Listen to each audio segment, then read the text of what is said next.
Thank you for watching this Last Mile Profits video. Apparently, a large number of faked Royal Mail stamps have been coming onto the market. And these are not penny blacks or other stamps of this nature. To find out more and to understand perhaps the wider consequences and issues, take a look at this Last Mile Profits video.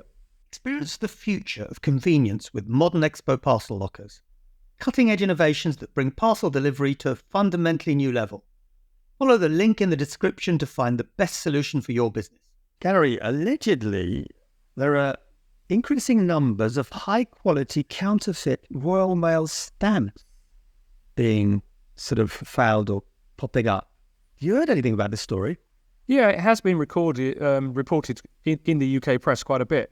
What's fascinating about it is the Royal Mail, in the last 2 or 3 years, have barcoded every stamp that is sold.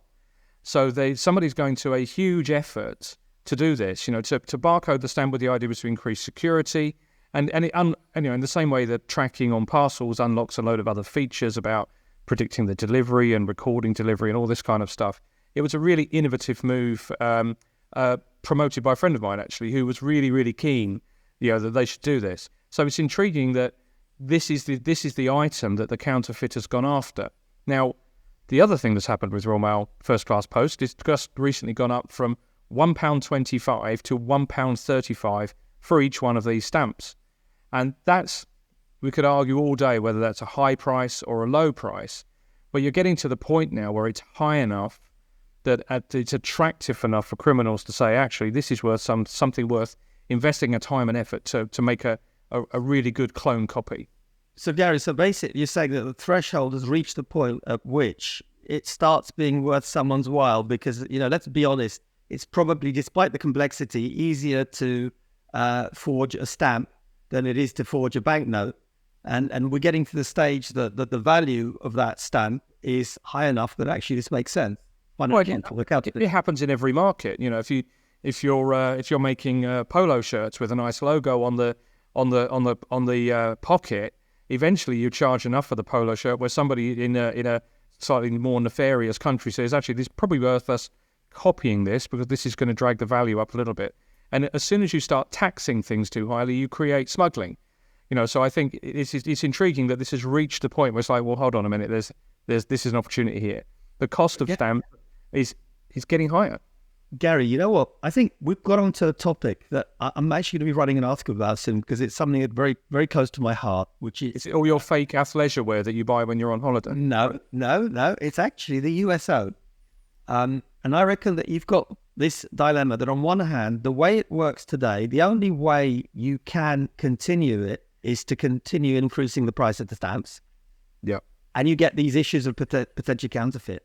Or the other side of the story would be, can we find a way to actually improve the situation so that the USO becomes tenable at reasonable prices, achieving two things. Number one, the consumer pays a fair price, or because what's behind the scene are potential subsidies as well, or government subsidies are lower, which also at the end of the day means the consumer pays a fair price. I've got some ideas. Do you have any ideas? Have you thought about it at all?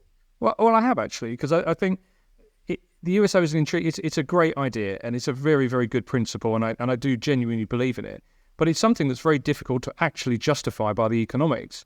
The cost of sending a letter from Cornwall to Scotland in the UK, if anybody that knows the geography, from the extreme southwest point to the extreme northeast point, is between 5 and 10 times higher than if you sent it from one side of London to the other, or indeed one side of Manchester to the other. Now, because of the way the postal market has evolved, something like 60 or 70% of all letter mail stays within its home postcode. It is letters from the doctor, letters from the hospital, letters to friends and neighbours, that kind of thing. Not that much of it moves from one end of the country to the other. Now, you add that to, postal volumes being, 25%, 30% of what they were 20 years ago. The need to move the mythical Cornish letter to Scotland at the same price as the doctor's appointment letter coming out of the hospital going to somewhere else within your hometown or city becomes harder and harder to justify. And when you're seeking for solutions for, we've recently done a recording about about Royal Mail, how you could turn Royal Mail's fortunes about. I keep coming back to this. Is it time to separate out the mail that is truly local and the stuff that needs to be moved a long distance? The only issue then, again, we could have this point that if it's the universal service obligation, someone will be shortchanged if they happen by chance to live out in the sticks. But I actually had a different idea, Gary. What about ignoring people who are, invalids, they have to be at home, elderly, cannot easily get out? But what if we had an incredibly efficient out-of-home network that is slipper distance? So for the vast majority of the population, they could go to a Pudo or locker, but slipper distance really means slipper distance, a couple of 100 meters. So effectively, it's like a home delivery. And that way, you're able to achieve the economics, the convenience, not just actually for mail coming in, but mail going out. What do you think about something like that?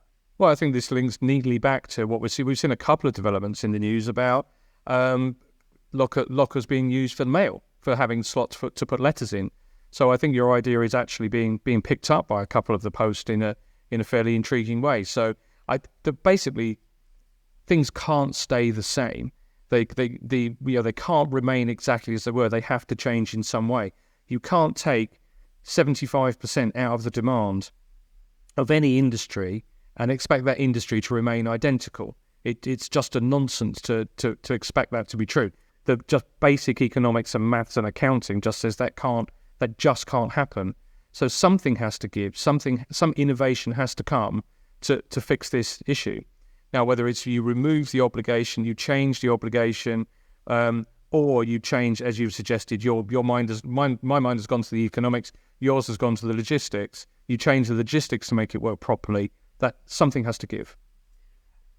As I said, I'm gonna write something on this because I had a really good chat with a buddy at Boston Norway Post, who've done some really great stuff.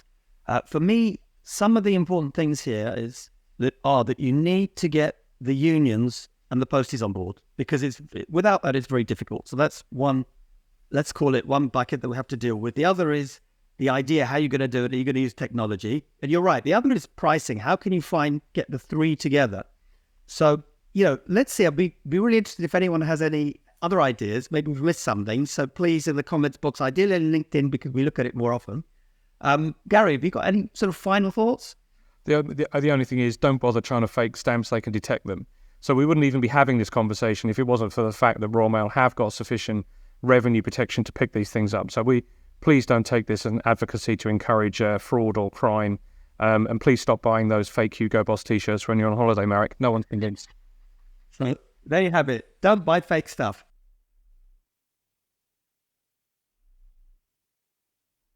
Thanks for watching this Last Mile Profits video. For more up-to-date last mile news and analysis, subscribe to our YouTube channel and follow us on LinkedIn.